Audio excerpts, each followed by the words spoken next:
line mn whose equation is x minus y minus 2 is equal to 0 cuts the x-axis and at m and coordinates of n are 4, 2.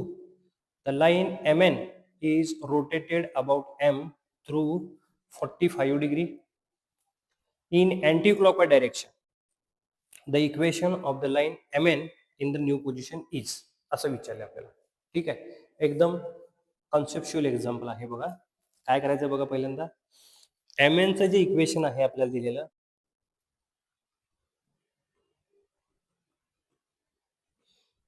x minus y is equal to 2 असं दिलेलं आहे. -2 राईटला घेतलेलं आहे. तर आपण जर equation ते plot केलं, समजा कसं येणार बघा, x ची व्हॅल्यू जर 0 पुट केली तर y ची व्हॅल्यू -2 येणार आहे, म्हणजे 0, -2 झाला. आणि y ची व्हॅल्यू 0 पुट केली तर x ची व्हॅल्यू 2, 0 मिळणार. म्हणजे जे mn चं इक्वेशन आहे ते या पद्धतीने ड्रॉ करता येईल आपल्याला. ओके, ते mn चं इक्वेशन x ऍक्सिसला ऍट पॉइंट m ला कट करून गेलेलं आहे आणि n एक कोऑर्डिनेट दिलाय बघा. किती दिलाय तो? 4, 2. ओके, जो फर्स्ट क्वार्टर मध्ये येऊन जाईल.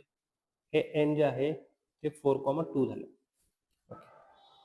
नंतर काय केलंय बघा, mn रोटेट केलाय अबाउट m पॉइंटच्या अबाउट रोटेट केलाय 45 degree in anti clockwise direction. ठीक आहे, आता बघा अँटी क्लॉकवाईज म्हणल्यानंतर या बाजूला येणार. ओके, आणि क्लॉकवाईज म्हणलं तर या बाजूला येणार. ठीक आहे, तर पहिल्यांदा बघा, रोटेट करायच्या अगोदर 45 डिग्रीनं रोटेट करायच्या अगोदर हा जो पॉझिटिव्ह एक्स ऍक्सिस आहे, mn हे इक्वेशन mn चा स्लोप तुम्ही काढू शकता. पहिल्यांदा स्लोप ऑफ mn जो आहे तो काय आहे बघा, -1/-1 दॅट इज 1. म्हणजे tan theta is equal to 1 झाला तर थीटा व्हॅल्यू किती मिळाली बघा, 45.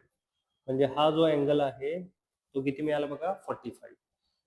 mn इक्वेशन एक्स ऍक्सिसला 45 डिग्री अँगल करतो. ओके, आता मी काय करतो बघा, mn रोटेट करतो 45 डिग्रीने. ओके, तेच सांगितलं ना क्वेश्चन मध्ये आपल्याला की m जो आहे mn इज रोटेटेड अबाउट किंवा through 45 degree in anti clockwise direction. हे mn रोटेट केलं 45 डिग्रीनं, म्हणजे ही लाईन जी आहे ती रोटेट केली 45 डिग्रीने, ही 45 डिग्रीने रोटेट केली. ठीक आहे, आता एक तर कळतंय मला की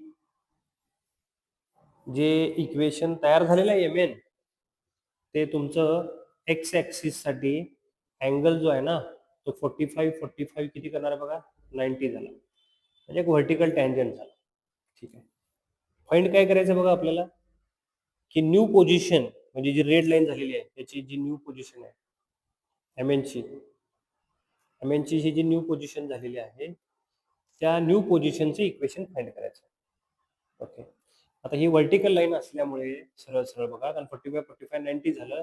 ही जी लाईन आहे ती y ऍक्सिसला पॅरलल आहे आणि ती 2, 0 मधून पास झाले. ही लाईन तुमची काय असणार आहे, x is equal to 2. Simple answer येणार काय बघा, डी. पुढे सॉल्व्ह करायची काय गरज